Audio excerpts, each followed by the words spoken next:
I've always been comfortable with the very fact that that I'm different. I'm different. I'm a different person. And it's in those days. Let me tell you, it took a lot to be homosexual because you don't know what the cops are going to do. You don't know that people on the street will, beat you up or something like this. And I'm not exactly the most masculine person in the world. Growing up, I knew that there was something different about me, but I really didn't know what it was. I was a late bloomer as far as being sexually active. In fact, I thought growing up that I was the only person who was like that. I absolutely thought there was nobody else in the world like me. I thought I was the only gay person in the world. I was ready to live a life as the one person. I went to the dictionary and said, and I looked up homosexuality, and it said it's a phase that one passes through. I called my mother and I said, can I come to dinner Tuesday night? Something I want to talk to you about. And she said, what? And I said, I'll tell you Tuesday. Oh my God, you have some girl in trouble? I said, no, Mom, no girls involved. My mother sat me down one time and says, whatever you do while you're out there running around, don't you ever come home and tell me what you did.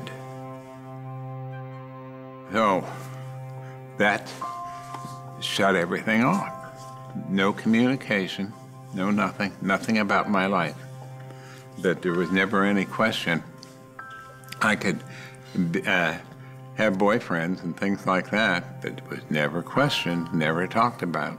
So my mother got the letter from Lucky that I was supposed to get, and she was crying and very upset and telling me I don't want my daughter to be a lesbian, and she didn't use that word, but so then my father got a hold of me and he started talking to me and he said, do you want to go see a therapist, a shrink, whatever you want? And I said, no, I am who I am and I'm fine, don't worry about it. And he said, well, you're my daughter, and no matter who you are or how you are, I'll always love you. I wrote her a note saying that this is a subject we've never talked about, but I wanted you to know that I'm a lesbian, and Barbara and I have a very good relationship, and we wanted you to be aware of this.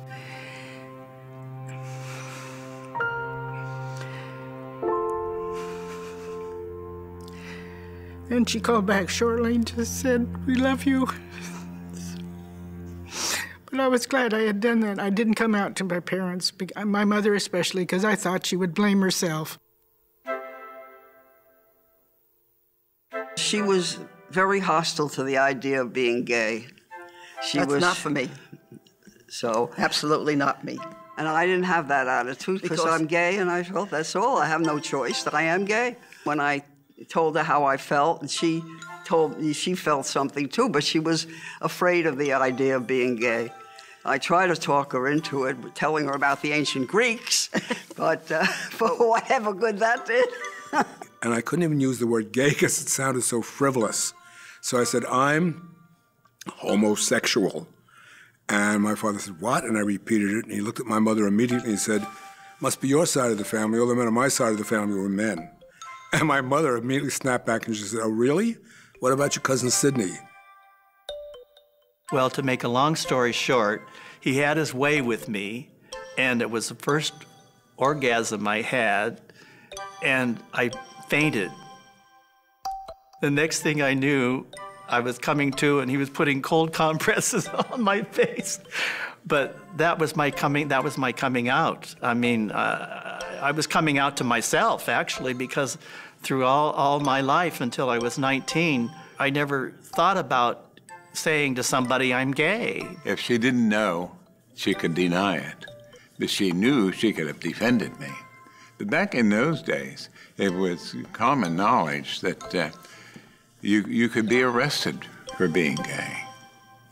I was very secretive. I found out later I was living in a closet. It was in New York. At that time, it was illegal to be gay. It was considered a mental disease to be gay. You had no civil rights, you had no real legal rights. Nothing was anything but that you were a criminal in those earlier days. So the police would come to people's homes, they'd send the state police and drag them out and take them off to jail and so on. I remember specifically not wanting to be seen with anybody who was, I hate even to use that term anymore to put it in that sense, but who was a little bit more effeminate or,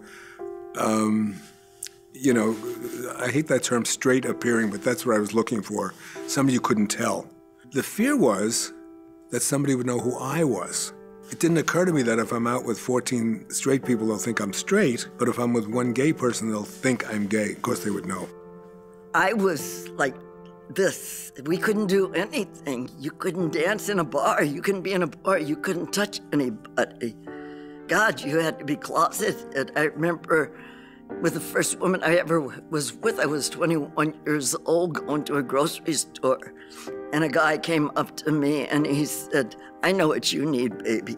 I mean, like, just sickening, just sickening. I had to live two lives for so much of my life. I was Mr. Malone during the week, and I was Jimmy on the weekend. I can't come out and flaunt anything. My personality doesn't allow it because I'm so trained to be two people. I don't have to live two lives now, but I don't know how to live any other way. No. It's almost impossible to describe what Stonewall meant, what happened. It was electrifying. It totally shattered everything around one. It was a new way of life. And I remember within the first week or so, the energizing of everything, the coming alive was amazing. And I felt myself, and I said, I'm free. I'm really free for the first time in my life. I walked into another bar called My Way on Washington Boulevard in Culver City. I had been away from gay life for like 10 years. And who was in there but Alda? Snow white hair, gorgeous. We were together for 8 years.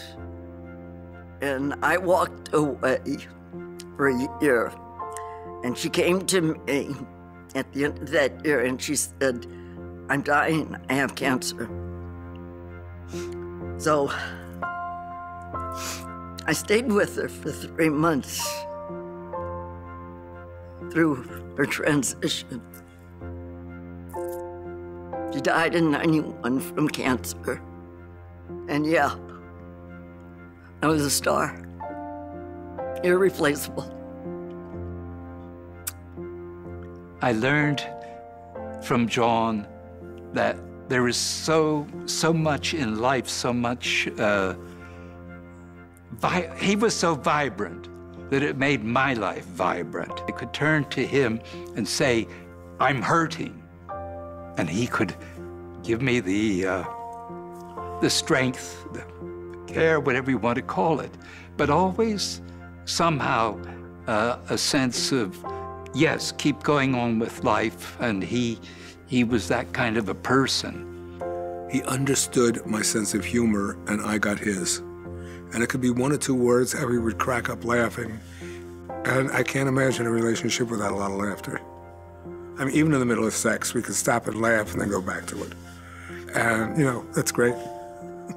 We both had goals that were similar. What I've seen people break up a lot is because one goes in one direction, the other goes in another direction, and that's how they get apart. But our goals were similar. We both wanted to travel the world. We didn't care to make a career or a profession, and we said, we're just gonna see the world. I once remember when we first started to be together, I said, the only thing I want to see is that happiness, that you have happiness. That's all I care about. So, I don't know what else love is.